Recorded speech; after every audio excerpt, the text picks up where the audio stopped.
Salam sejahtera bagi kita semua. Apa kabarnya? Baik, alhamdulillah. Ini kebanyakan dari mana nih? Boleh dong, saya tahu dong. DKI ya, semuanya DKI Jakarta. Paling jauh dari mana? Dari mana? Oh, dari Ambon. Orang tua dari Ambon, tapi tinggal di Jakarta. Atau dari Ambon? Jauh-jauh untuk ikut acara ini. Oke, ini kebanyakan mahasiswa ya berarti ya? Luar biasa loh. Ini saya mau beri tangan dulu yang meriah untuk seluruh peserta yang juga datang dalam acara dialog publik sumber waras versus Formula E. Nanti pokoknya antusias bertanya juga ya, akan ada sesi tanya jawab. Baik, nama saya Baby Krisami, biasa dipanggil Baby. Keseharian saya sebagai news anchor dan news producer di iNews TV. Masih baca berita ya, masih nonton berita kan? Masih, anak muda harus update berita ya, isu-isu nasional juga dan juga internasional. Baiklah, sebelum kita memulai kepada inti acara, diskusi bersama dengan narasumber yang luar biasa, mungkin saya sapa dulu satu persatu ya. Dari yang paling ujung, halo Abang Budi Setiarso. Selaku jurnalis senior, tepuk tangan yang meriah untuk narasumber kita yang pertama. Dan juga tepuk tangan untuk Abang Sal Situmorang, ex-komisioner KPK. Halo Bang, apa kabar Bang? Baik, luar biasa. Lalu selanjutnya juga ada apa namanya abang, kakak. Lebih abang aja kali ya, biar bro banget nih. Bang Margarito Kamis, halo abang, selaku pakar hukum tata negara. Baik ya bang kabarnya ya. Luar biasa. Baiklah, sebelum kita lanjutkan ke agenda selanjutnya, saya undang dengan hormat untuk kita bantu berdiri dan bisa menyanyikan lagu Indonesia Raya.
Baiklah, tanpa berlama-lama kita langsung saja beranjak ke agenda utama, diskusi mengenai dialog publik sumber waras versus Formula E.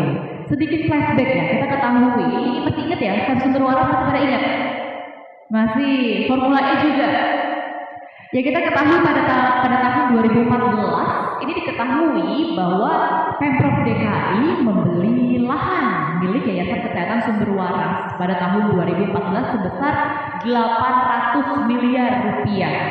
Dan pada 2015, ini berarti kira lebih setahun setelah pembelian lahan tersebut, BPK atau Badan Pemeriksaan Keuangan melihat ada kerugian negara sebesar 191 miliar rupiah. Ini berarti fantastis ya jumlahnya ya.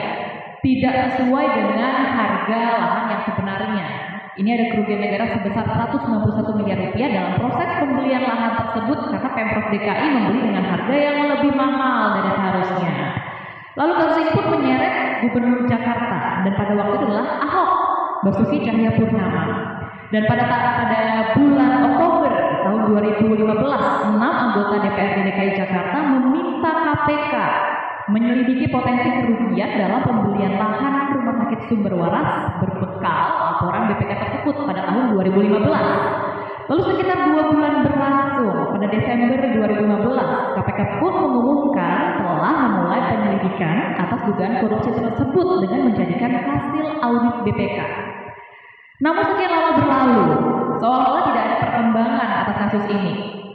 Dan juga terakhir kita ketahui dari pernyataan pimpinan KPK bahwa untuk dilanjutkan kepada proses penyidikan ini setidaknya minimal ada 2 bukti, namun tidak ditemukan. Lalu selain sumber waras, kita ketahui juga ada Formula E yang melibatkan Pemprov DKI Jakarta lagi. Ini juga diseret-seret dalam kasus Formula E, padahal BPK sudah menyatakan tidak ada kerugian negara dalam ajang tersebut. Namun memang KPK terus berupaya melanjutkan penyelidikan yang juga menyeret mantan Gubernur Jakarta Anies Baswedan. Bila ditelisik, ini kedua kasus ini serupa tapi tak sama ya. Serupa karena keduanya tidak ditemukan niat jahat atau mens rea. Ini bahkan sudah dinyatakan langsung oleh BPK juga bahwa tidak ada niat jahat. Namun bedanya pada kasus sumber waras ditemukan kerugian negara. Tadi gapnya 191 miliar rupiah. Namun tidak ada kerugian negara atas kasus Formula E. Nah, kita langsung saja diskusi kita mulai ya teman-teman.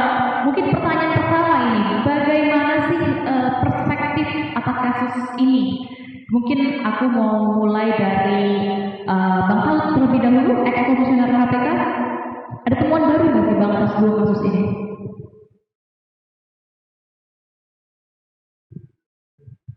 Pak Budi boleh, oke.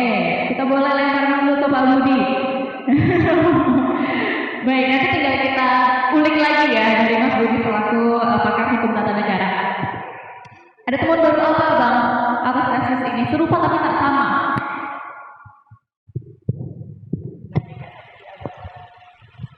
Baik, Assalamualaikum warahmatullahi wabarakatuh. Mungkin saya nggak langsung menjawab pertanyaan. Saya mohon maaf ya pakai masker karena agak batuk gitu. Karena sebetulnya memang tidak ada perkembangan baru dan justru tadi agak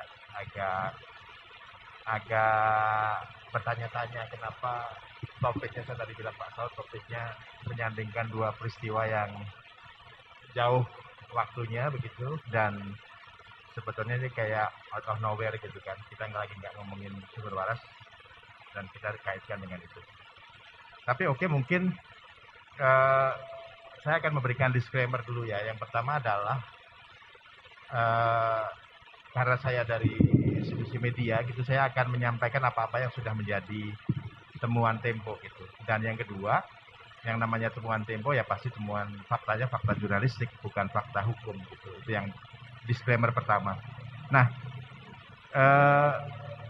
kalau kita ngomongin sumber waras, sebetulnya memang posisi Tempo waktu itu adalah setidaknya pada tahun 2016 kita sudah membuat satu laporan utama. Posisi kita menyatakan memang tidak ada pelanggaran hukum. Gitu. Posisi itu yang mungkin perlu disampaikan dari awal, karena kalau kita berpicu pada audit BPK pada waktu itu, yang pertama kan mungkin untuk merefresh kembali gitu ya. Jadi kerugian yang tadi disebutkan itu yang pertama adalah mengasumsikan atau mendasarkan perhitungan pada NJOP lahan sumber warasnya duduk di jalan tapak ya. Jadi yang searah dengan Trisakti itu loh. Nah, sementara BPK menyatakan lahan itu adanya di Tomang, di jalan yang sebaliknya.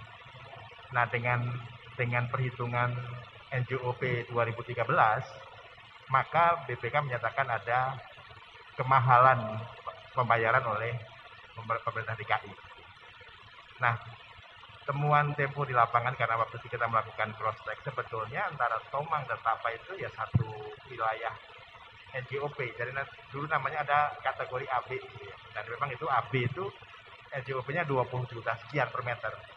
Nah, kalau kita menggunakan 20 juta sekian per meter itu, maka pembayaran oleh DKI itu ya wajar gitu. Itu yang pertama. Yang kedua,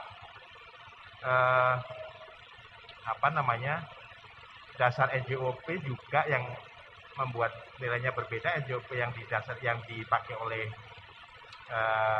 bukan NJOP, maksudnya peraturan yang dipakai oleh BPK, lahan yang di atas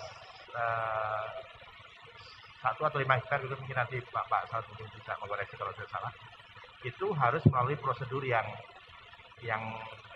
jauh lebih ketat ya. Jadi proses pengadaannya itu jauh lebih ketat daripada yang dilakukan oleh pemerintah DKI. Nah, sementara sebetulnya peraturan itu sudah dikoreksi oleh Kepres pada zamannya Pak SBY yang memang melonggarkan pengadaan lahan di bawah nilai luas tertentu. Jadi hal-hal itulah yang membuat temuan BPK memang waktu itu menjadi dispute, sehingga kami melakukan verifikasi ya memang sebetulnya masuk akal waktu itu proses pengadaan yang dilakukan DKI itu sebenarnya memang menggunakan peraturan yang belakang yang terbit belakangan.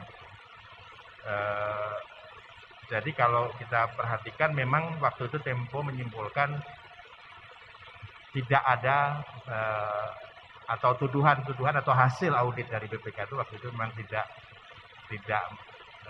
ada dasarnya lah, kurang lebih gitu, sehingga ketika kemudian KPK ke belakang menyatakan tidak ada pelanggaran hukum, pertama itu, kedua karena juga tidak ada niat jahat atau mens rea gitu ya, kami kemudian memahaminya sebagai sebuah keputusan yang benar gitu. Jadi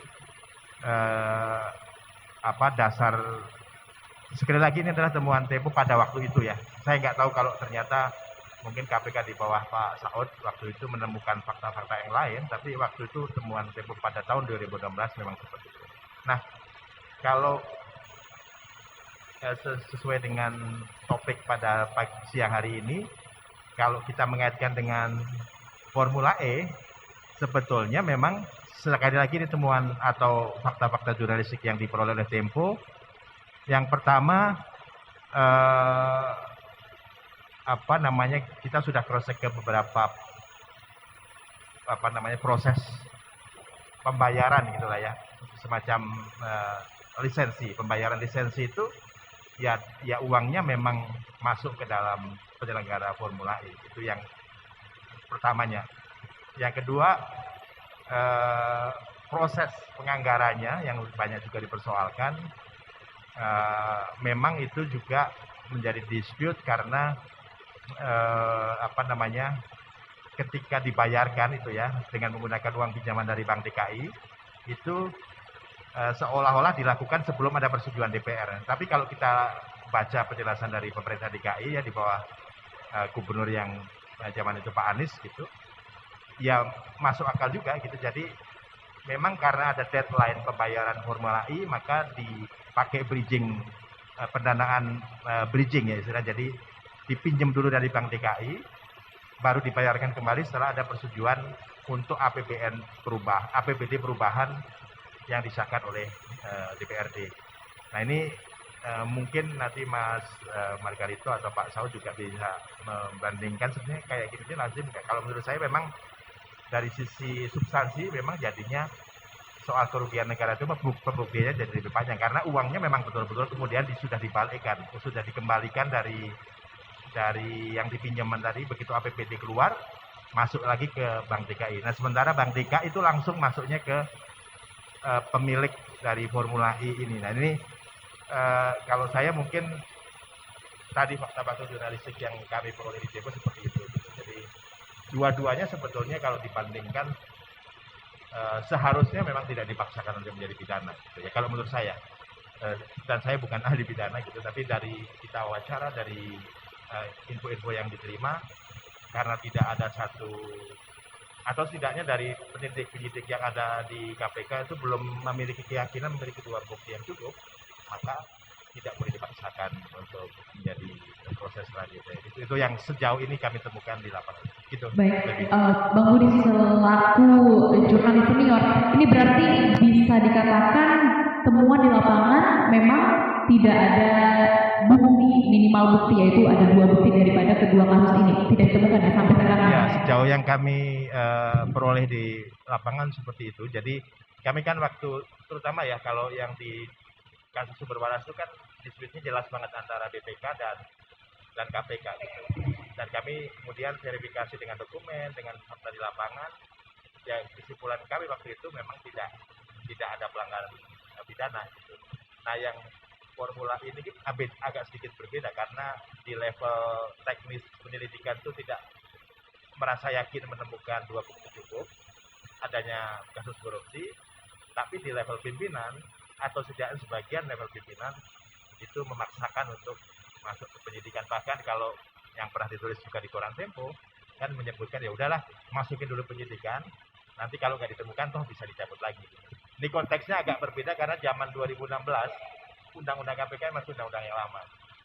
Ketika KPK itu lebih independen gitu ya. Tapi sekarang kita tahu setelah revisi kan undang-undang KPK menjadi lebih KPK itu menjadi organ eksekutif gitu sehingga segala kemungkinan bisa terjadi. Mungkin itu Dwi.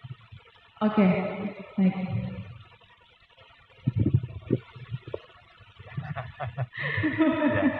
Ya, mungkin begitu ya Pak Saud ya.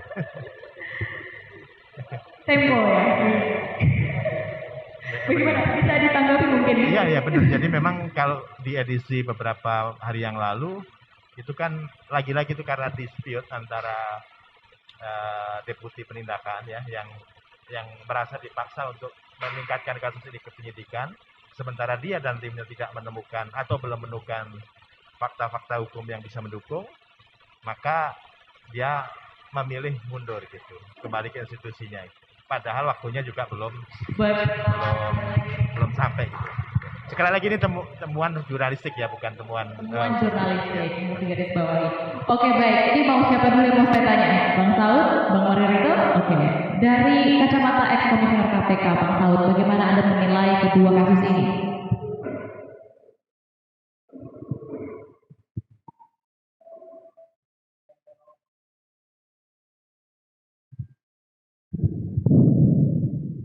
Jadi kalau dibanding banyaknya kayaknya susah ya banyaknya.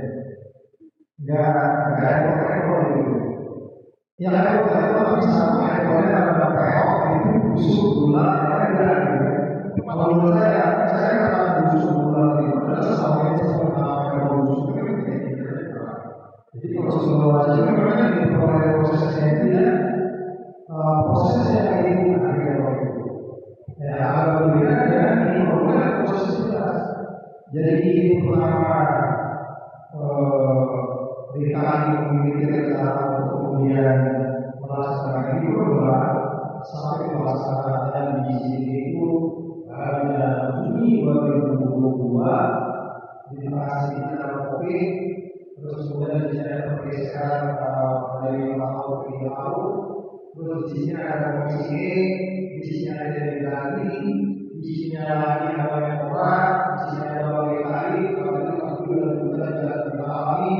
Kemudian ada dialog di sini sama ketua itu bicara di dalam ini. Ini kalau ini dibahas sekian. Jadi nggak ada orang-orang. Jadi DKI juga ada yang kayak gini. Jadi soal itu kenapa saya kemudian masuk ke awal ini masih ada di semua. Jadi masuk di beberapa itu saya mendalami apakah itu kejadian promosi dalam, tapi itu mulai dari perhatian karena memang dari awal dalam pikiran saya mau mengenai itu ini ada sih sebenarnya sudah disediakan. Ya, saya kalau saya jadi nanti saya bilang saya paham betul apa dia punya apa dia ini apa seperti itu jelas. Jadi maksud saya tadi apa yang ada error dalam apa yang disita. Kasus ini sangat berbeda. Di sana ada kemudian negara, di sini ada kemudian negara, di sana ada semua di sini ada semua. Makanya waktu itu sama-sama yang saya di sana di sini ada saya dan saya itu saja dari undang-undang. Ya dari usulnya ada dari nanti di simulasi itu kita bisa merasakan dengan dia berburu, dengan terus mengalir dengan baik, makanya waktu itu kita akan mencoba kita akan kalian dari dalam tidak ada yang dalam, tapi memang secara administrasi berburu dan sebenarnya administrasi manajemen ya Pak. Ini pada kasus sumber waras. Ya, Oke. di situ PSN tapi tidak, tapi korupsinya tidak ada, tidak bisa masuk. Karena kalau kita bicara budaya di pasal 2, nah di pasal 2 itu suatu memang perbuatan ini berarti ya pasal 2 ya pasal 2 ya perbuatan yang pasal 2 itu pasal 2 itu memang perbuatan yang hanya yang mengakhiri dia bahwa memang ada yang kemudian dari apa tidak ada nanti dan kemudian ada IP dan seterusnya ada orang yang lain terus apa yang selesai kita nggak menemukan di situ jadi akhirnya ada yang memang sebuah aja jadi kayaknya seperti apa ya prosedurnya dari lain jadi sangat berbeda dua ini memang cuma ini teman-teman ini kembalikan kenapa ini tidak ada yang perlu lain jelas nggak ada desa nggak kemudian negara nggak ada ini terus dengan negara hukum tapi kok di ini seperti saya katakan ini di sini ada nah jadi saya juga apa itu lagi kita akan melakukan di sekolah jadi sekolah kita dulu kita dalam itu melakukan di dalam ini maka menjadi pokok dan kita dalam proses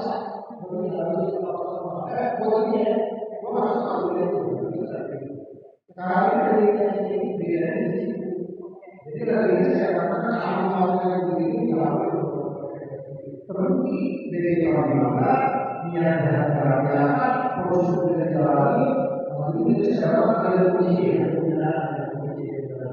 memang akhirnya begitu mampu dia terus mampu keluar dan dibalik lagi itu termasuk sebenarnya waktu saya yang berapa dia kalau ini dari balik lagi ke mengelola dari mengelola ya keluar dari semua masuk dalam pergi dia masuk ke mengelola susah jadi kalau dibilang punya tinggal lokal begini apa itu bahwa ini mengelola di Indonesia ini mengelola itu ya satu aja makanya di sini memang ini dan kita perlu mau namanya di mana sih disiplin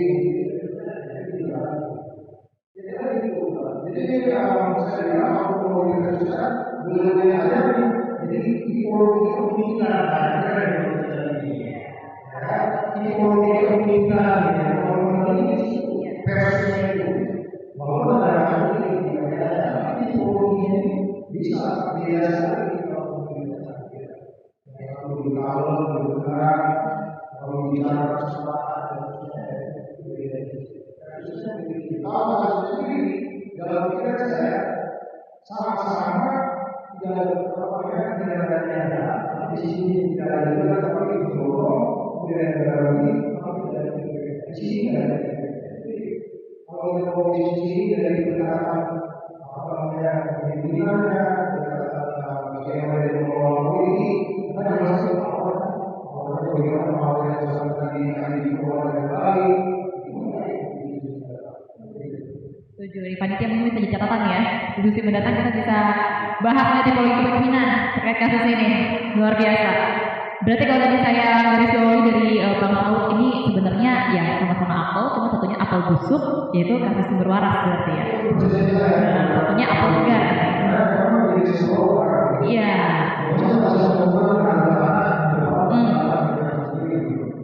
Betul. Keduanya ini ya sama-sama tidak ada niat jahat, tidak ada mens rea, tapi yang satu kasus sumber waras menimbulkan kerugian negara 191 miliar rupiah, yang satu lagi Formula E ini tidak ada menimbulkan kerugian negara, tapi dua-duanya berarti tidak ada tindak pidana. Kalau menurut kacamata bangsa tidak ada tindak pidana, mungkin nanti kita juga tanya ke Margarita. Itu karena kalau kita bicara, karena ini pertanyaannya selalu kami sama dengan pertanyaan saya waktu mereka Formula E itu kan mahasiswa kita pasal berapa? Kalau yang mengingat kalau itu pasal 2 kan dalam negara. Kalau bicara negara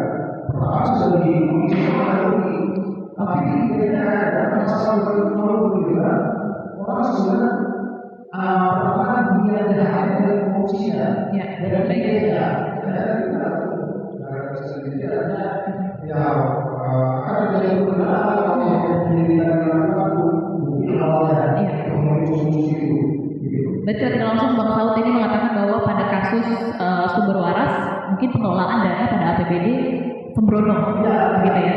Tidak merugikan tapi ya sembrono aja. Oke, jadi akhirnya merugikan kerugian.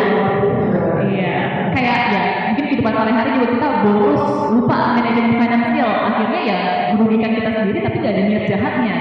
Oke, luar biasa. Baik, kita mungkin ke Bang Margarita ya Bang ya. Dari Abang sendiri pandangannya bagaimana selaku pakar hukum tata negara Bang?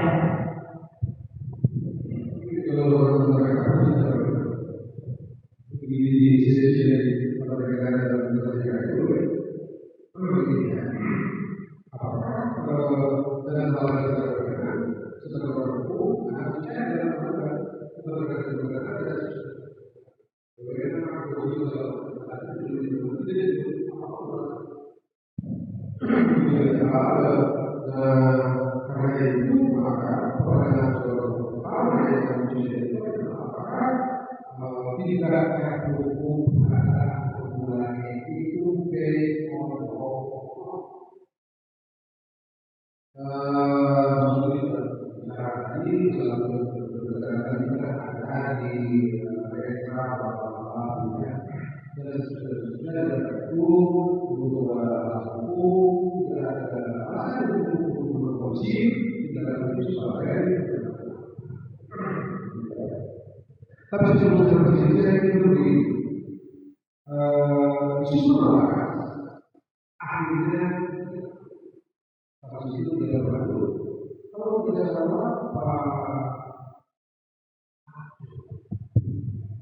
kedua di komisi juga pada waktu itu menyatakan bahwa proses karena tadi kemudian karena itu saya kira perlu mereka dengan juga bagus itu menyatakan tidak diperlukan dan juga menyatakan dan itu sama dengan yang dilakukan di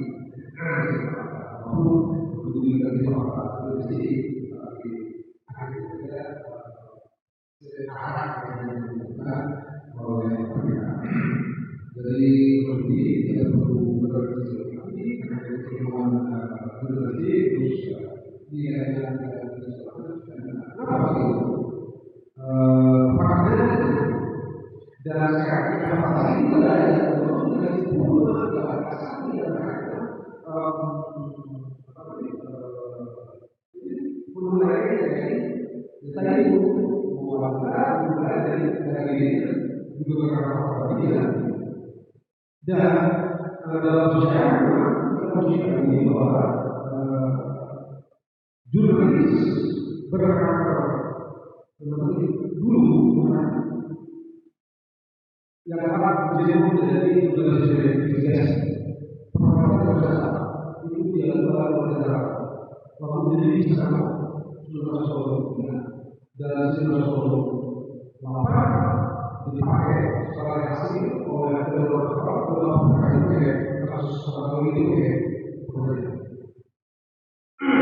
jadi cukup ada sebenarnya kalau hasil investigasi itu cukup ada bahwa menjadi kasus karena itu akhirnya ada fakta yang mengatakan dipolitisasi itu sebenarnya yang evaluasi yang tidak lebih juga yang ini jadi tidak ada masalah dan sekarang saya sebagai negara salah satu lembaga negara yang memiliki orang profesional berbeda dengan yang berbeda tidak boleh suka tidak sesuatu cuma tidak ada makanya di itu ya kalian sudah merasa dengan bahwa seperti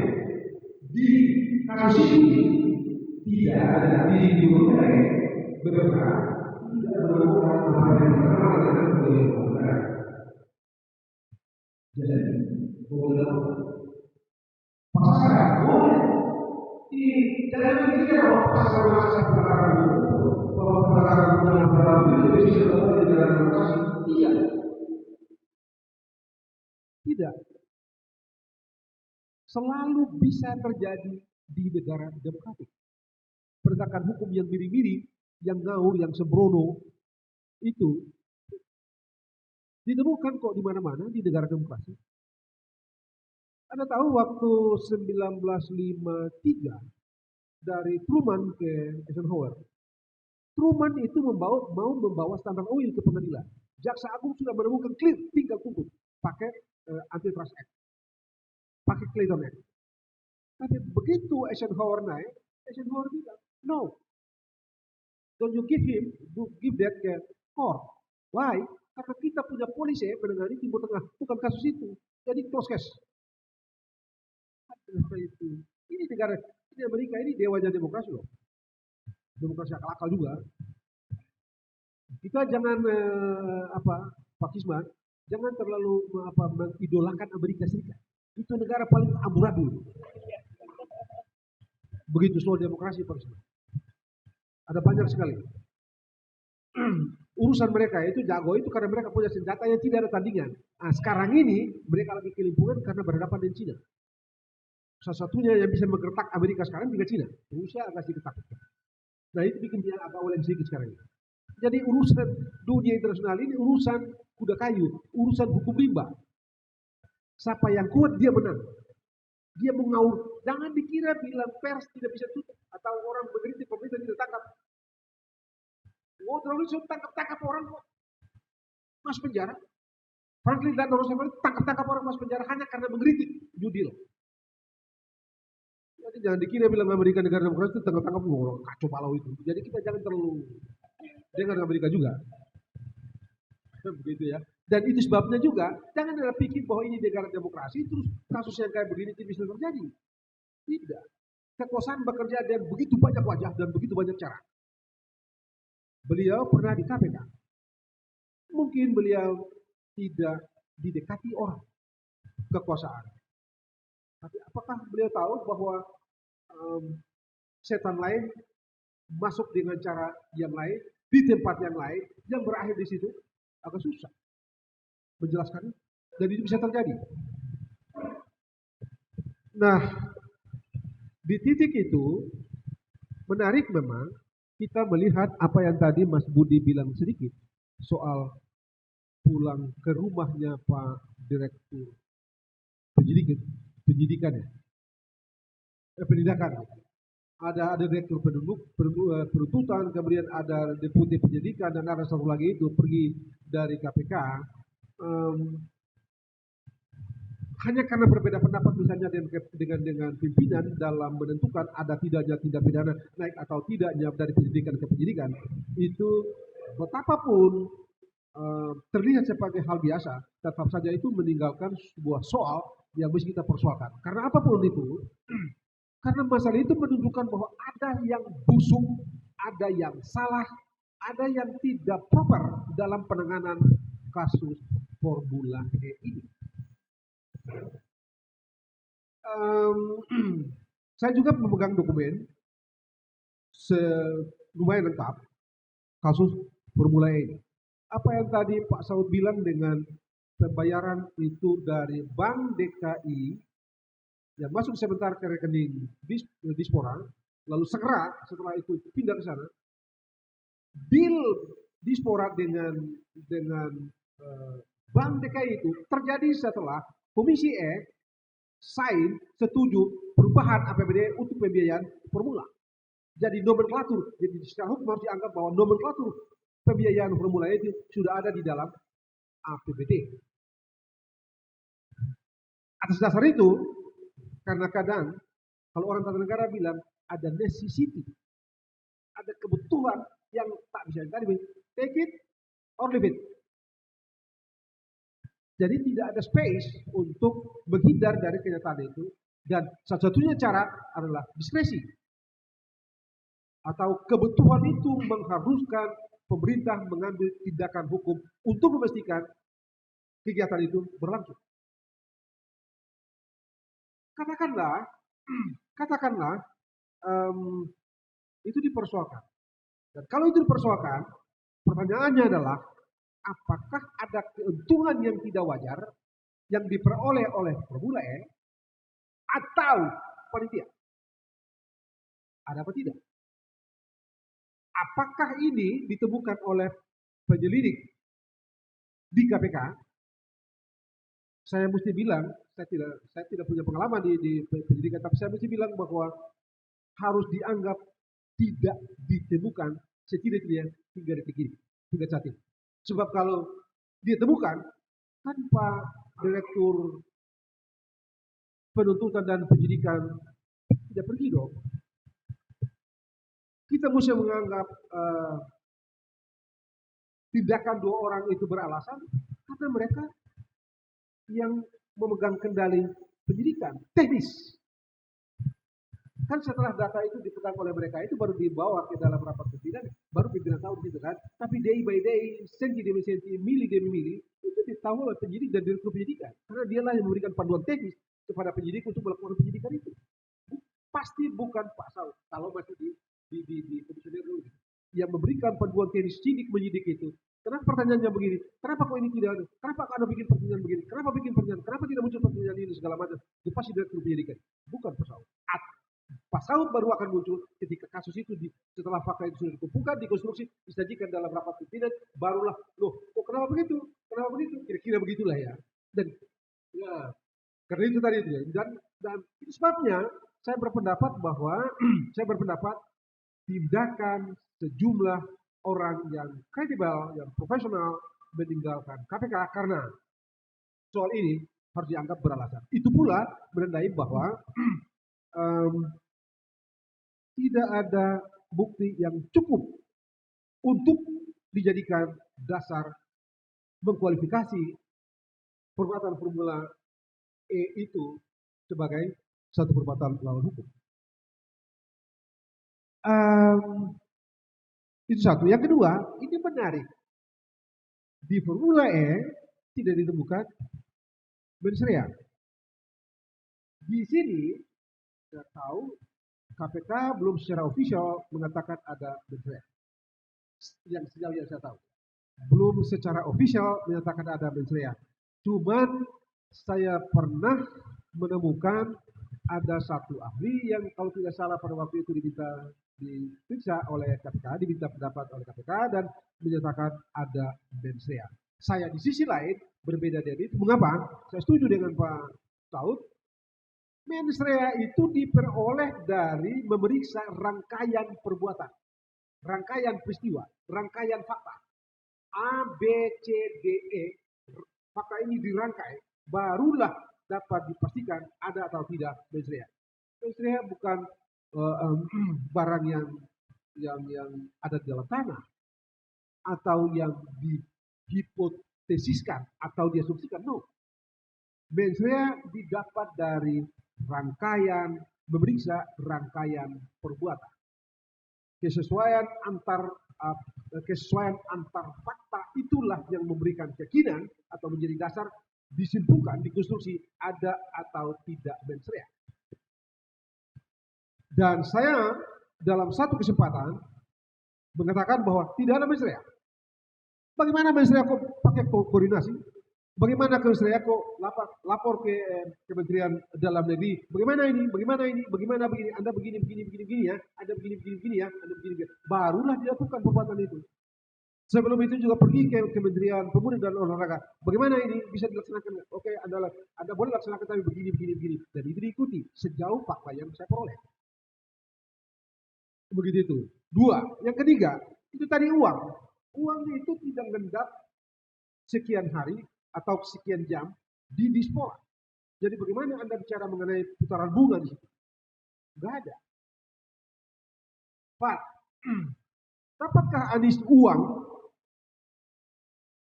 sisa uang atau uang apapun dari pembiayaan Formula E sejauh data yang saya miliki? Tidak ada. Begitu.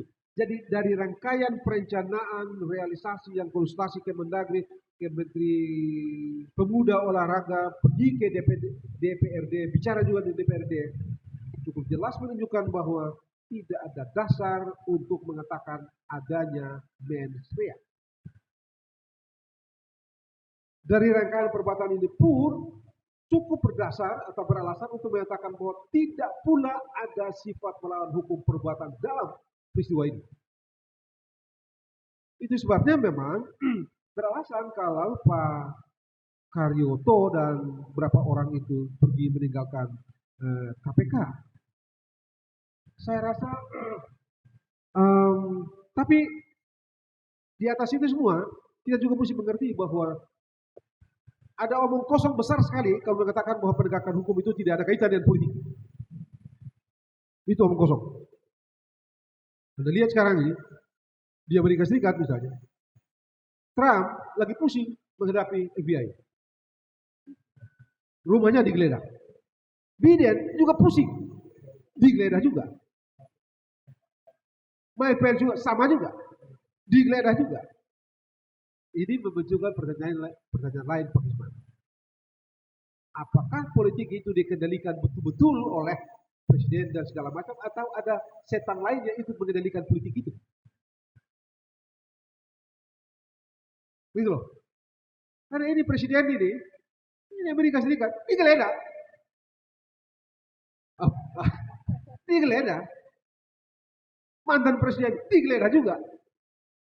Satu Demokrat, satu Republik, dua-dua digeledah. Padahal kalau kita bicara ilmu tata negara, ya presidennya dia tidak ada orang di atas presiden lagi setelah dia itu juga. Loh kok? Tapi saya mau kasih tahu, suatu hari di tahun 1908, Morgan itu datang ketika Roosevelt menghabisi Northern Securities Company yang bikin shock keuangan Amerika Serikat pada waktu itu. Datanglah Morgan bertemu Roosevelt di Gedung Putih. Dan dia bilang sama Roosevelt, apa yang salah dari kami?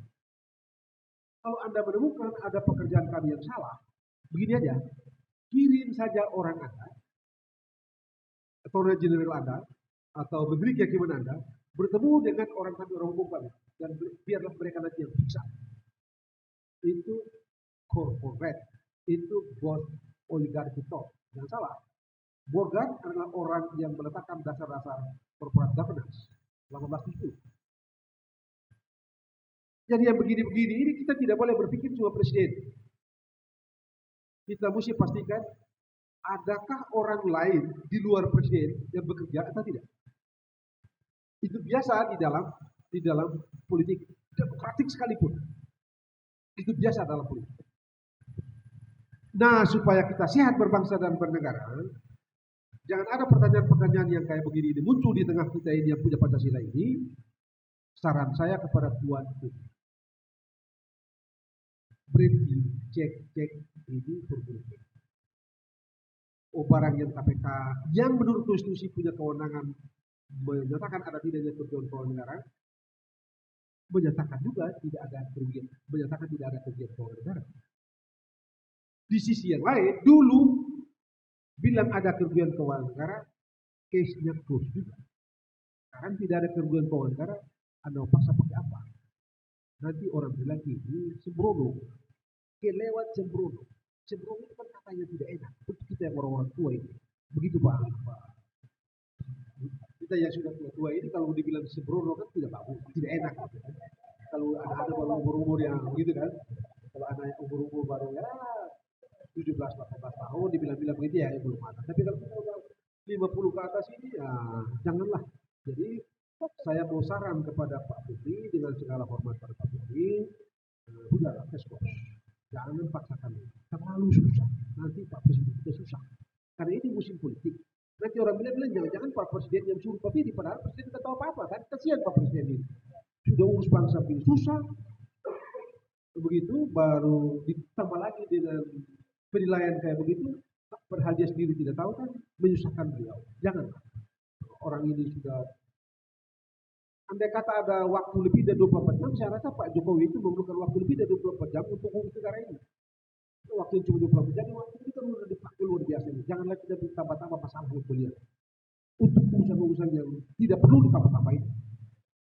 Jadi sekali lagi, sudahlah Pak Firly, dengan hormat dan saja case close kasus ini karena dari sudut manapun sulit menemukan dua hal itu tadi. Kerugian keuangan negara tidak dapat.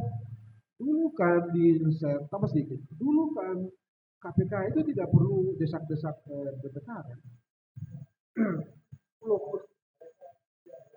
Tidak perlu pergi ke sana untuk minta-minta segala macam. Loh sekarang kan bola-bola kan itu menunjukkan bahwa ada sesuatu yang janggal dan itu membuat orang mudah mengatakan terlalu sembrono ini. Maka janganlah. Karena itu tadi kata sembrono itu tidak enak untuk dikenakan pada kita yang umurnya sudah di atas 50 ini. Kalau ada yang di bawah itu sih boleh. Dan Pak Firly jangan bikin susah presiden ya. Sebab kalau begini-begini terus nanti orang mengatakan jangan-jangan ini pesanan Presiden Jokowi. Begitu. Kan kawan ini tidak tahu apa-apa ini. Itu bikin susah dia nanti. Begitu dia turun dengan meninggalkan legasi yang tidak baik. Padahal dia tidak tahu apa-apa. Jadi dengan hormat sekali lagi saya bilang kepada Pak Firly sudah step back, case close, agar tidak dibilang sembrono. Saya tahu memang hukum cukup sering diperalat dalam dunia politik demokratik, tetapi untuk kali ini jangan deh. Karena sekali lagi sudah terlalu telanjang. Anda bayangkan yang bicara telanjang ini yang bla bla bla tadi apel peot tadi bukan apel busuk, apel peot tadi kan orang ini tadi saya bilang sama teman lawyer saya kita ini boleh saja dokter, kita boleh aja kita ternyata kita kan tidak pernah masuk dalam praktek itu. Beliau itu masuk dalam praktek dan tangani puluhan kasus dia aja dia bilang dan beliau yang bilang. Jadi sekali lagi yang kelima kali case close. Jangan bikin runyam negara ini. Biarkan politik ini bekerja sesuai dengan kontraknya yang dalam tanda petik mestinya bagus. Saya kira itu yang dapat saya sampaikan di kesempatan ini. Terima kasih banyak. Assalamualaikum warahmatullahi wabarakatuh. Luar biasa. Terima kasih Bang Margarito. Ini ya, saya setuju ya.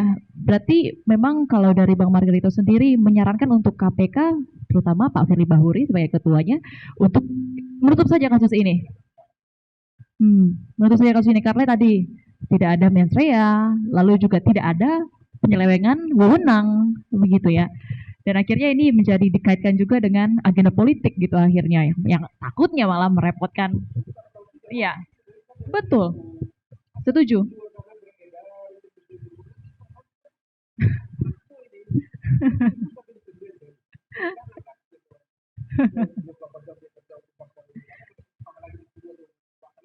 Iya.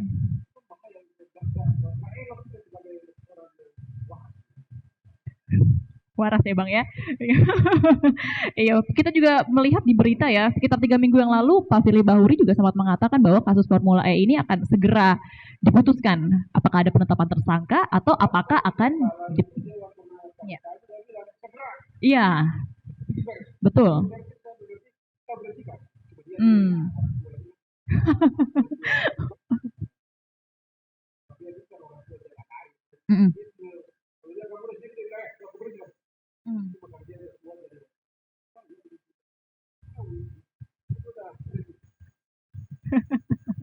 Baik, luar biasa. Ini supaya kita semakin seru lagi, mungkin kita lempar ke peserta dan audiens yang sudah hadir bersama kami. Boleh ada pertanyaan mungkin yang pertama? Sedikit boleh? Boleh, silakan. Ada ya. Mau ditambahkan? Enggak, kalau saya sih sebetulnya proses hukum ya, karena tidak ada laporan kan, itu adalah kewenangan KPK. Cuman memang segala sesuatunya harus dilakukan secara proper. Jangan keputusan-keputusan itu diambil karena motif tertentu gitu ya. Jadi dilihat aja fakta hukumnya seperti apa, diputuskan gitu. Tidak karena desakan orang, tidak karena dia menginginkan ada satu orang yang tidak menjadi tokoh politik misalnya gitu. Jadi normatifnya begitu. Nah, kalau kita bandingkan dua kasus ini kan sebetulnya memang syarat dengan politik ya. Pak Basuki waktu itu lagi mau maju lagi sebagai gubernur DKI dan ada sebagian orang yang tidak suka dengan pencalonan Pak Basuki sehingga ini didorong agar kasus sumber waras bisa menjadi kasus hukum di KPK. Bagusnya waktu itu adalah Pak Agus, Pak Saud dengan undang-undang yang lama itu bisa bersikap jauh lebih independen dan ya berdasarkan fakta-fakta yang ditemukan, bukan karena desakan orang luar, bukan karena faktor-faktor di luar hukum, dan dengan keputusan objektif menyatakan kasus Sumber Waras tidak ada unsur pidananya gitu ya, kalau nggak salah Pak Saud ya. Nah, sekarang prosesnya sedang berjalan, mestinya juga bisa diputuskan secara independen mestinya ya. Ini kita bicara ideal, bukan karena untuk menjadikan seseorang, bukan karena untuk ambisi-ambisi tertentu, atau mungkin karena faktor-faktor di luar kasus hukum ini ideal ya. Apakah dia mau memutuskan lanjut atau tidak, ya basisnya temuan saja gitu. Dan apa namanya, orang kan selalu akan mengaitkan ini dengan politik karena subjek utama dari Formula E ya mantan gubernur DKI kan kurang lebih. Mungkin itu dari saya. Baik, terima kasih Bang Budi. Ini memang Menyambung beliau-beliau tadi. silakan Bang. Saya setuju dengan apa yang dibilang Pak Budi tadi. Sudahlah, berhenti. Sebab kalau tidak nanti, dulu mau diganjal kan pakai kasus Sumber Waras. Nah sekarang Anies mau ganjal lagi pakai kasus ini. Kan jadi begitu jadinya gitu kan. Itu nggak enak sama sekali. Nggak bagus untuk bangsa ini. Betul. Udah hukum itu, udah berantakan kayak begini, kok tambah lagi begitu berantakan. Jadi udah deh, jangan. Nanti kan kayak bilang itu tadi. Dulu si Anies mau jadi gubernur, si Ahok mau jadi mau calon gubernur, bla bla bla bla. Anda mau ganjal pakai hukum, pakai Sumber Waras. Nah sekarang gagal, sudah. Hanya gagal. Sekarang Anies mau jadi presiden, Anda ganjal pakai kasus ini. Kan begitu jadinya orang berpikir gitu. Nah itu yang bikin tidak enak. Itu yang kita bilang ini sembrono ini, makanya udah berhenti. Jangan bikin pusing untuk hal-hal yang tidak perlu dipusingkan gitu. Ya. Itu aja deh. Jadi berarti harapannya memang KPK sebagai pihak berwenang dalam kasus ini bersikap objektif begitu ya Bang ya, jangan subjektif atau latahan. Tergantung agendanya. Oke, kita langsung saja ada penanya pertama di sana. Bisa dibantu panitia untuk bisa hand over mic-nya? Boleh saya oke, minta langsung saja tanya dari sana Bang. Abangnya pakai topi boleh, namanya dan pertanyaannya, silahkan. Boleh dari tempatnya saja Bang. Pastikan suaranya terdengar sampai depan. Nama saya Sedwa.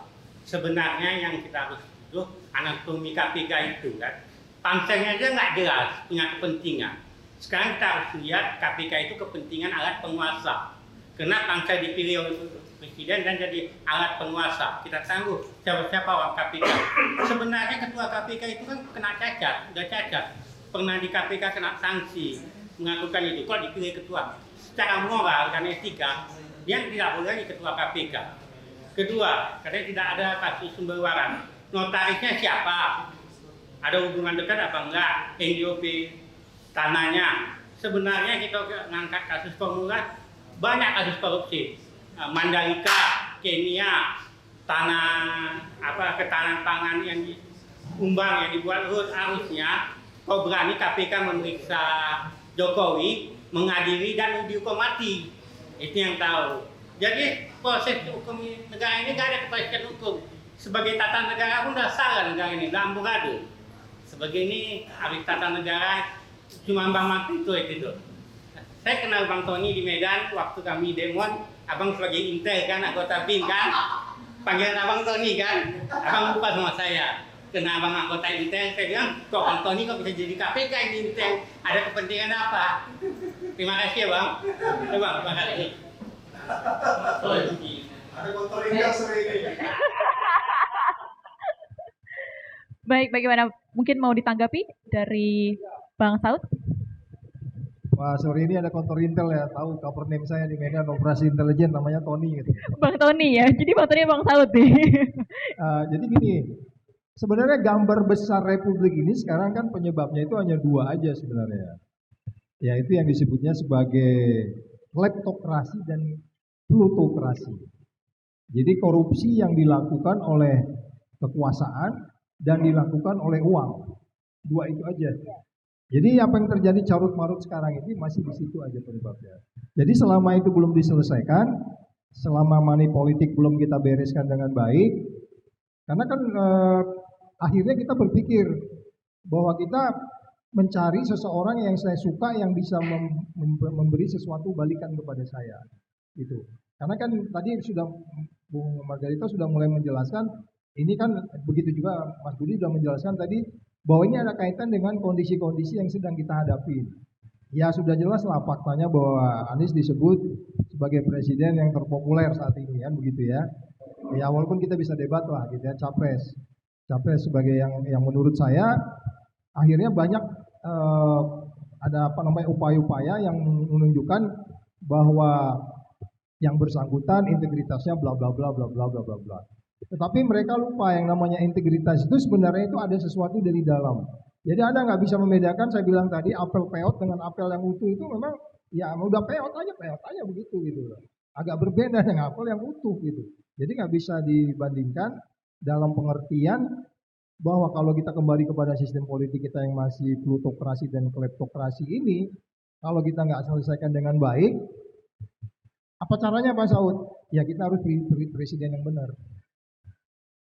Ke depan harus pilih presiden yang benar, presiden yang bisa mengembalikan undang-undang KPK. Presiden yang bisa mengembalikan 57 orang yang dibuang-buang kemarin itu kembali ke KPK. Biar KPK-nya kayak dulu lagi. Oke, mungkin undang-undang KPK agak sulit mengubahnya, tetapi undang-undang yang amburadul itu pun kalau dikawal dengan orang-orang yang benar negeri ini. Margarito juga tahu persis hukum tata negara, banyak hukum yang peot-peot, tapi kalau penyelenggara negaranya baguslah dia. Jadi maksud saya, kok Pak Saud kampanye sore ini, ya iya dong milih presiden yang berintegritas, ya gitu, jangan tanggung-tanggung lah, nggak usah malu-malu, ya kan? Bagaimana kita bisa mengubah negeri ini dengan baik, bukan dengan bicara-bicara yang begitu gitu. Jadi sudah jelas lah di belakang kepala saya ini pasti ada sesuatu yang dikaitkan dengan kondisi saat ini di dalam memilih siapa yang akan memimpin Indonesia. Itu sudah pasti. Tapi Bung Margarito kan sendiri sudah memulai. Ada sesuatu yang merimut-rimut seseorang dari jarak jauh. Ya memang iya, karena transaksional. Karena itu tadi, karena plutokrasi dan kleptokrasi tadi diatur oleh uang dan kekuasaan.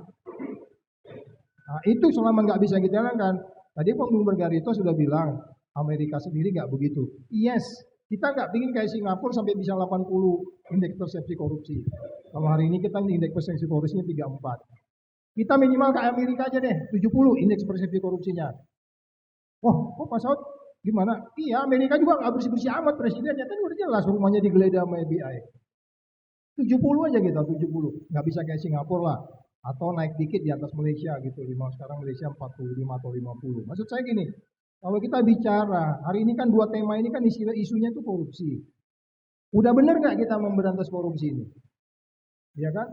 Partai politik, masyarakatnya, KPU-nya dan seterusnya, bener nggak sudah kita ini? Gitu. Kalau kita bicara, hari ini bicara konstelasi kan? Nah kemudian bagaimana kita bicara dana politik juga gitu ya kan? Ya artinya nanti mungkin sesi berikutnya lagi nih kita bicara ya kan? Panitia bicara apa namanya? Bagaimana sebenarnya kalau kita punya idola presiden, presidennya orang biasa-biasa, tinggalnya pun punya di gang, rumahnya kecil, padahal dia berintegritas. Ya kita punya kewajiban ngumpulin uang. Pak Margarito 500.000, saya 500.000, siapa lagi 500.000. Supaya dia nggak punya utang banyak juga sama oligark ini kan gitu kan. Ya, jangan tanggung-tanggung lah kita memilih seseorang yang berintegritas. Kalau di kepala kita sudah ada calon.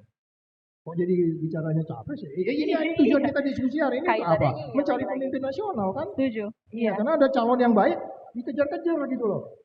Nah, kita nggak bisa terima itu. Nggak bisa, gue nggak terima kalau dikejar-kejar kayak gitu. Gitu nggak? Baik, terima kasih. Ini berarti kita juga jangan apatis dalam politik ya, begitu. Jangan sampai golput nanti 2024. Lahirkan pemimpin yang berintegritas. Baik, mungkin ada yang mau ditambahkan mungkin dari Bang Margarito atau Bang Budi? Cukup ya? Oke. Baik, kita lempar lagi. Pertanyaan kedua, boleh? Saya lihat tangan yang terangkat. Ada? Oke, di sana. Boleh Abang silakan berdiri namanya dan juga pertanyaannya. Boleh berdiri Abang biar kelihatan. Silakan. Assalamualaikum warahmatullahi wabarakatuh. Terima kasih atas waktunya. Jadi terlebih dahulu saya ingin menanggapi terkait dengan KPK ini bahwa pada waktu kami aktif di BEM kampus ini, di mana pada saat itu undang-undang baru KPK itu dirancang di DPR. Kami ketahui bersama bahwa rancangan undang-undang KPK pada waktu itu penuh dengan konspirasi politik. Kami tahu, dan kami mahasiswa yang menolak rancangan undang-undang tersebut intimidasi dengan pihak-pihak tertentu. Dan saya sendiri mengalami hal demikian. Hari ini KPK fokusnya hanya pada kasus Formula E. Kita ketahui di KPK hampir setiap hari ada laporan bahwa ada korupsi di setiap daerah di Indonesia ini.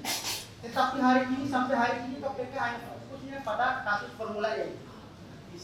Pertanyaan saya, lantas KPK sebagai lembaga penegak hukum dalam hal pemberantasan korupsi di negara ini,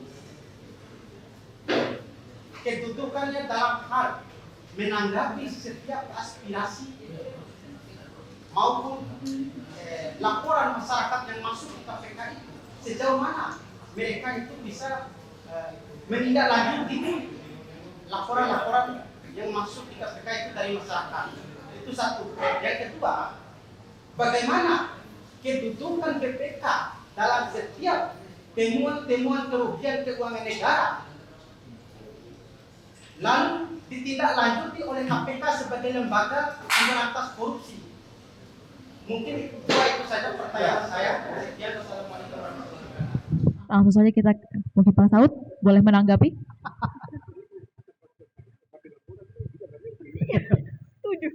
Jadi kalau bicara undang-undang KPK, undang-undang BPK, dia auditor negara ya, BPK itu auditor negara.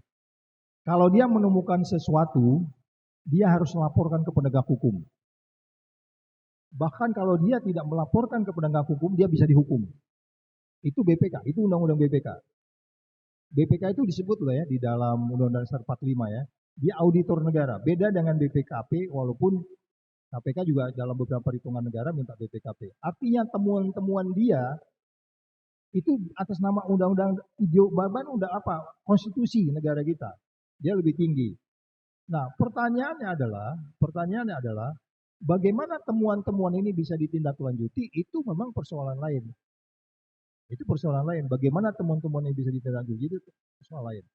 Nah, oleh sebab itu apa yang di zaman sebelum undang-undang itu namanya Deputi Pengawasan Internal KPK, itu sangat powerful dan sangat detail.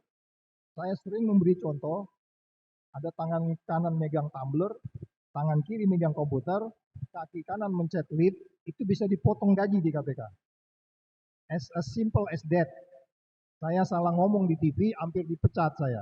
As simple as that. Ada minjem helm, nggak dikembaliin, lihat di kamera, yang ngambil dia tuh. Nggak kembali, saya lupa, potong gaji. Pengawas internal plus dia mengawasi laporan pengaduan masyarakat. Satu deputi. Sekarang itu turun levelnya menjadi direktorat. Pengawas internal itu diganti dewan pengawas yang seperti tadi itu. Ada orang udah pidana aja nggak dituntut gitu. Jadi memang kita sudah tidak berharap banyak dengan isu-isu yang kita maksudkan bagaimana Indonesia menjadi lebih bersih lagi gitu ya. Jadi saya mengatakan, saya nggak tahu dulu teman-teman diancam oleh siapa tuh? Karena kalian mendukung KPK terus diancam gitu. Menolak undang-undang baru KPK terus diancam-ancam. Ya kamu lumayan, saya lebih diancam lagi, tiap hari diunjuk rasa. Usir si Saud dari KPK kan gitu kan. Tapi itu demokrasi, itulah politik kita. Makanya saya bilang tadi, gambar besar negeri kita ini, kleptokrasi dan plutokrasinya sedemikian kita harus lawan. Selama itu nggak bisa kita lawan, lawannya gimana? Harus mencari presiden yang benar-benar berintegritas. Ya kan? Oke? Ya, terjawab ya, kira-kira gitu. Lagi-lagi berkaitannya dengan pemilihan presiden ya, begitu ya. Oke, jangan sampai golput nih, saya ingatkan sekali lagi.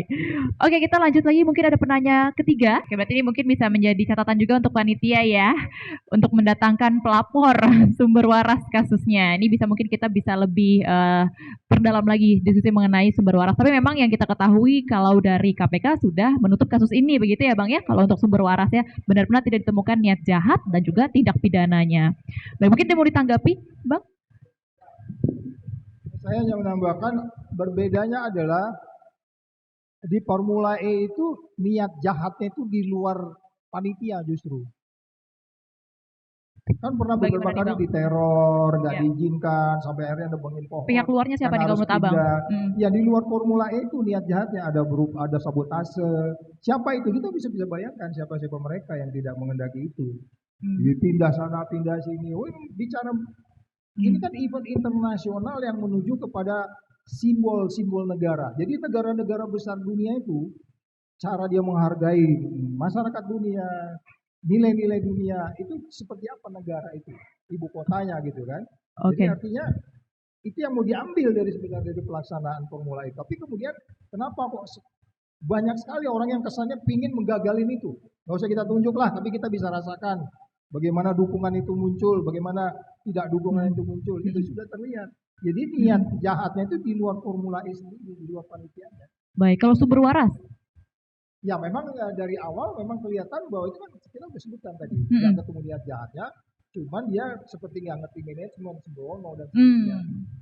Harga peninjauan harga dan seterusnya. Oke, baik. Lagi-lagi saya katakan ini dua case yang sangat berbeda, tapi kalau di approach dengan due process of law, which is itu yang selalu di administrasi negara lain, dari proses penegakan hukumnya itu menjadi menarik. Ya. Kenapa yang kalau biasanya zaman dulu itu kita minta umpamanya BPK-nya paparan, sekarang malah kita yang datangin BPK ngejelasin bahwa dia ini punya salah. Nah, jadi aneh gitu. Jadi apa namanya? Akhirnya kan mens rea-nya itu jadi kemana-mana gitu. Ya, mungkin gitu, Pak. Mas Budi nambah. Ada yang tambahkan, Bang? Bang Margarito mungkin? Boleh silakan. Iya. Sudah. Tidak ada alasan yang cukup masuk akal untuk memperpanjang ini Formula E.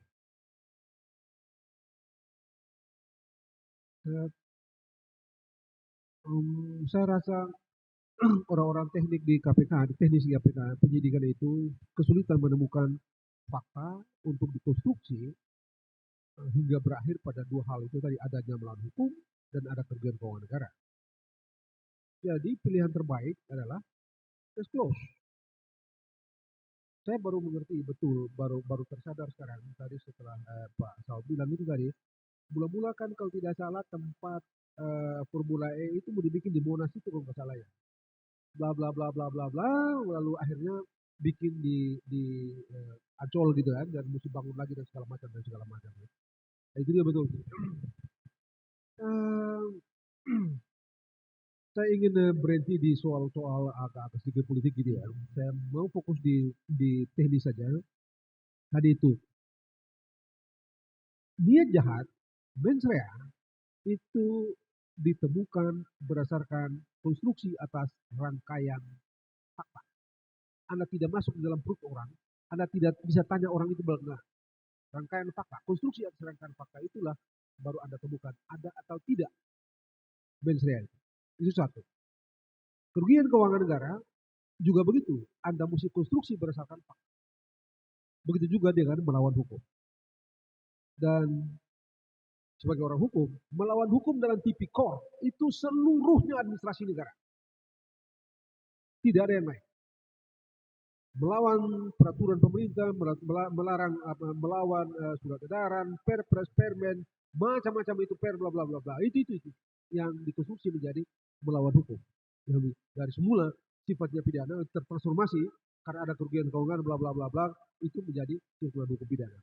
Sebegini jauh berdasarkan data yang saya pegang, jujur saya mesti bilang bahwa hampir tidak ada celah untuk menjadi dasar menemukan ada pidana korupsi di dalam Formula E. Maka pilihan terbaik sebagai orang beradab dan bermartabat adalah cashflow. Tidak ada cara lain. Cashflow itu beradab dan bermartabat. Perkara-perkara politik pastilah orang bicara. Itu tadi itu. Oh, ini alat untuk menghentikan Anies yang dalam banyak atau dari percakapan hari-hari orang begitu terlihat dia begitu hebat gitu ya. Walaupun Prabowo juga hebat juga. Anda jangan salah juga. Loh, Anda tiap hari lu lihat Pak Prabowo. Dulu saya 2014 sama 2019 itu saya dukung Pak Prabowo. Jadi cuma kali ini saya masih ya kita lihat kan. Kalau Pak Isman bilang ikut Pak Prabowo ya begitu itu. Sebab jangan salah.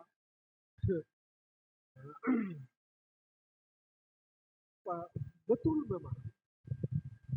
Presiden itu disebut presiden karena pekerjaan dasarnya menegakkan hukum.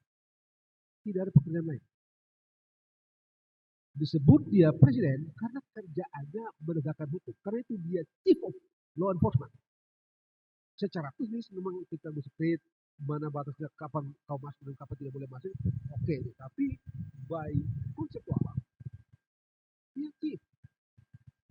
Nah, karena dia chief, itulah maka kita mesti agak hati-hati. Agak hati-hati sekarang ini. Jangan sampai kasus ini nanti dipersepsikan orang disuruh sama presiden ini. Bapak kita ini tidak tahu apa-apa. Ini pekerjaan orang lain. Dialah yang pikir. Kan tidak enak itu. Nah, supaya bersih, elok, hebat bangsa ini, peranan kita menuju ke situ, sudah itu supaya jangan bikin tambah liar segala macam situasi. Nah, Anda lihat saja hari-hari ini, saya tidak tahu dulu Pak Agus sudah tahun ini sudah cek atau belum. Pak Mahfud bilang ada hal di situ, dekat-dekat Senin itu kan, 307 triliun. Bukan kecil itu begitu. Dan itu terjadi, transaksi yang tidak beres itu terjadi dari udah hampir 10 tahun yang lalu gitu ya. Pak Mahfud bilang itu. Dan Pak Mahfud bilang itu baru sebagian, masih ada lagi. Anda bisa bayangkan. Belum lagi yang lain-lain. Nah, saya tidak tahu apakah ini mau diskreditkan Ibu Sri Mulyani yang kita kenal sebagai motor dalam bidang transparansi governance di banyak hal ini, saya tidak tahu. Saya tidak tahu. Apa karena ini gara-gara Ibu Sri Mulyani bola-balik ada duit. Kalau ada duit kan tidak ada alasan untuk bilang tunda pemilu karena duit kurang gitu kan. Kan Sri Mulyani udah bilang ada duit nih. Terus kamu mau tunda pemilu karena tidak ada duit kan tidak masuk akal. Apa karena itu terus transaksi di tubuh barang di tubuh kementerian ini dibuka dengan begitu Sri Mulyani menjadi terdiskreditkan? Wallah. Itu urusan politik. Dan itu politik ini kan urusan raba-raba sembarangan aja. Bicara. Kalau hukum mesti objektif. Lihat fakta bertolak dari fakta. Politik itu dikasih jadi klasisme. Jadi saya malas. Saya suka bicara hukum karena fakta dari fakta ke fakta yang bisa dicek. Fakta A harus dilihat sama oleh saya dan fakta itu juga harus dilihat sama oleh fakta itu pula harus dilihat sama dengan Pak Budi oleh orang media. Itu hukum. Politik itu cerita lain lagi. Jadi sebabnya saya malas. Itu sebabnya pula saya ingin sekali lagi sungguh-sungguh meminta kepada KPK dan Bapak untuk sudah berhenti cari yang lain, urus yang lain. Hari ini juga ada laporan dari IPW ke KPK juga mengenai satu hal dan itu juga benar. Saya kira itu barangkali yang dapat saya sampaikan di kesempatan yang hebat ini. Pasti ada kurang, pasti ada yang tidak enak dan itulah saya tahu untuk semua itu. Hai, terima kasih Abang. Berarti bisa disimpulkan ya, beri tepuk tangan yang meriah untuk ketiga narasumber kita pada sore hari ini. Berarti saya ingin tekankan sekali lagi, berdasarkan dari pengkajian Mensreya, itu tadi melihat konstruksi rentetan fakta dari kasus khususnya Formula E yang masih terus berjalan ini tidak ada tindak pidana korupsi. Ketiganya setuju, narasumber saya pada hari ini. Setuju. Berarti ya penutupan kasus ini oleh KPK akhirnya juga menjadi harapan baru ya Bang ya. Untuk kewenangan juga dalam KPK secara objektif menilai kasus-kasus yang juga merugikan negara dan juga untuk undang-undang Indonesia, dan harapan kita juga bisa memilih pemerintah yang berintegritas sebagai penegak hukum itu sendiri. Terakhir ya, untuk menutup mungkin saya mau minta closing statement satu-satu dari narasumber kita yang hebat pada hari ini. Dimulai dari Bang Budi. Oke, silahkan Bang Budi. Oke, tadi saya sebelum kesini tuh nanya sama ChatGPT ya, tahu kan? Aku juga suka nanya OpenAI. Ya ampun, kita anak zaman sekarang. Apa kata ChatGPT? Ya, jadi ya ChatGPT pada ini ya, jadi itu AI yang lagi booming banget lagi sekarang rame ya. banget, jadi kita semua bisa nanya di situ, dan saya nanya apa sih opinimu tentang Formula E? Apa opinimu tentang Formula E kasus yang sedang terjadi? Sama yang aku cari. Apa Bang boleh dibagikan? Iya, dan ya jawabannya sebagai apa ya, mesin gitu, dia tidak punya opini, tapi dia bilang kalau ada kasus memang sebetulnya itu harus dilakukan satu investigasi yang independen, tapi saya kira itu jawaban mesin yang menggambarkan seharusnya apa yang kita lakukan ya. Bukan kita sih, tapi lembaga penegak hukum, dalam hal ini KPK gitu.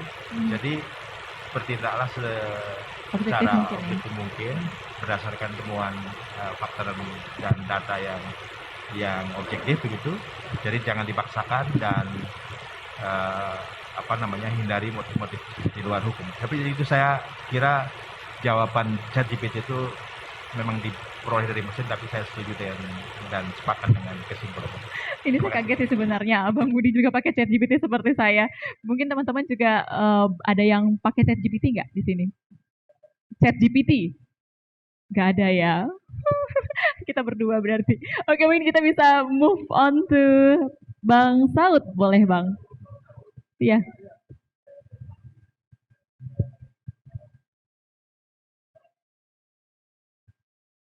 Sumber waras sudah case close Bang. Formula E yang masih berlangsung.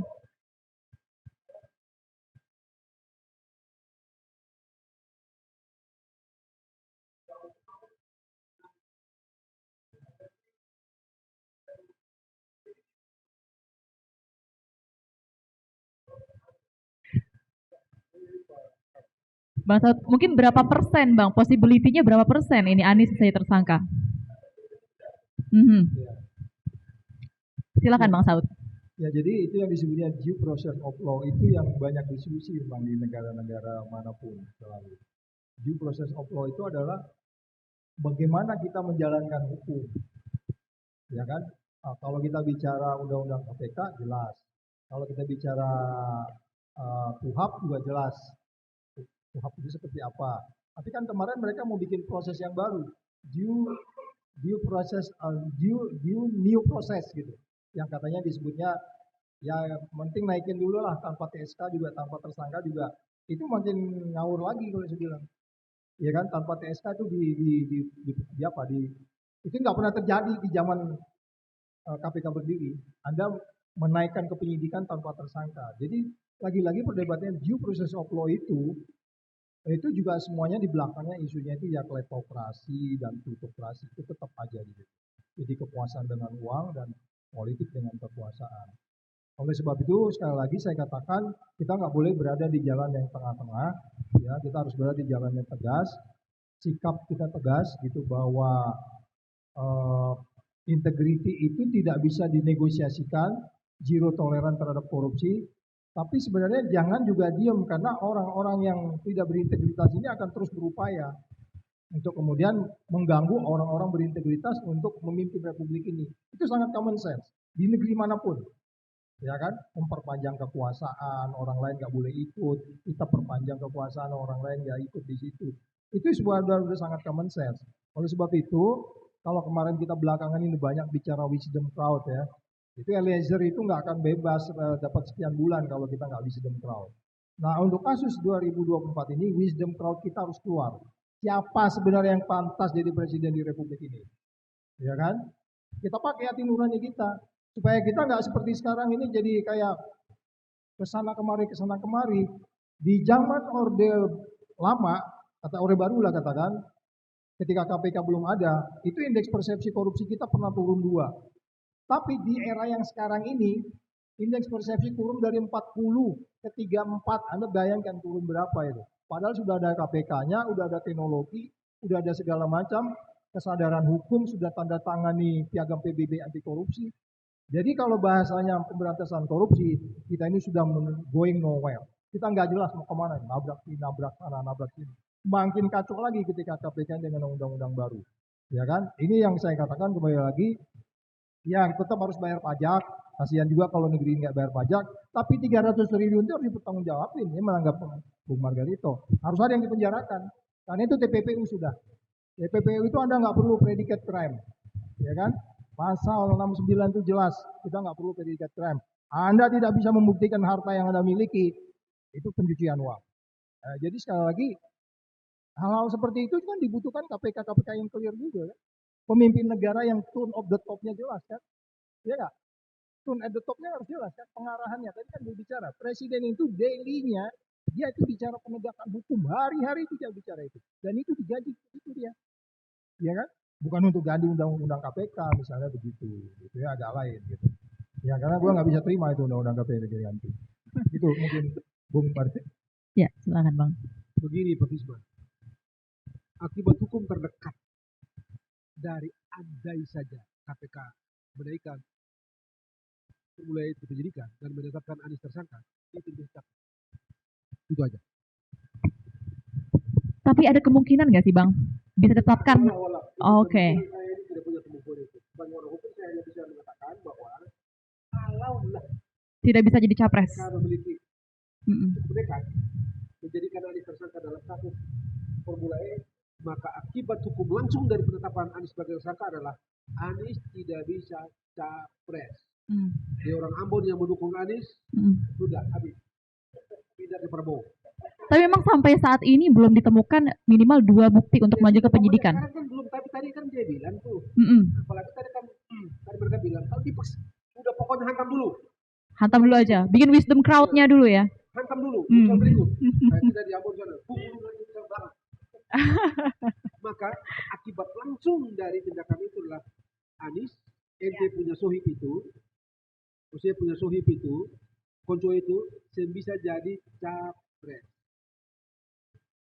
Ketemu orang-orang yang sana di Ternate, di Ambon, segala macam, dukung Anies, saya bisa tidak apa lagi. Tidak dukung Prabowo. Itu saja. Lain-lain tidak ada.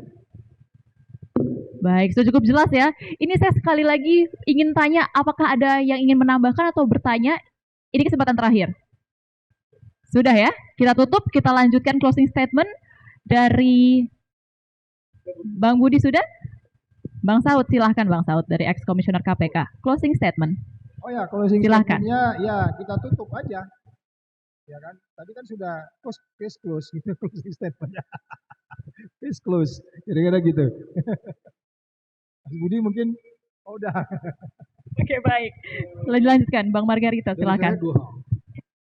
Saya rasa satu hari nanti Presiden harus menemukan keadaan yang tepat dengan bahasa yang bagus, secara terbuka, mungkin mengatakan KPK harus fair dalam kasus ini dan close kasus ini. Jangan bikin rusak saya. Karena nanti orang mengatakan bahwa kalau Anda maju sembarangan, orang akan nuduh saya berada di balik kasus ini.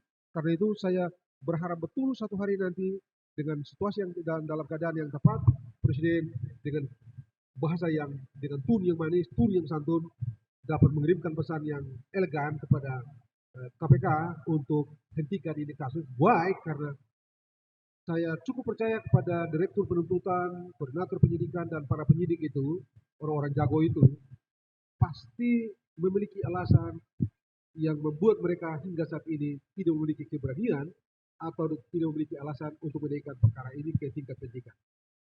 Karena itu, supaya jangan ada spekulasi yang aneh-aneh, biar kehidupan berbangsa dan bernegara kita ini sehat, di tengah situasi yang tidak, situasi dunia yang agak susah diprediksi ini, maka bagusnya memang menurut saya satu hari entah kapan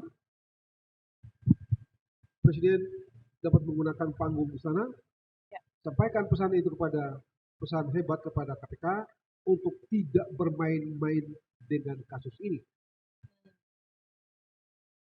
Presiden dapat dengan kewenangannya sebagai bos penegakan hukum mengatakan bahwa jauhkan politik dari hiruk-pikuk penegakan hukum, karena itu cuma merusak postur pemerintahan.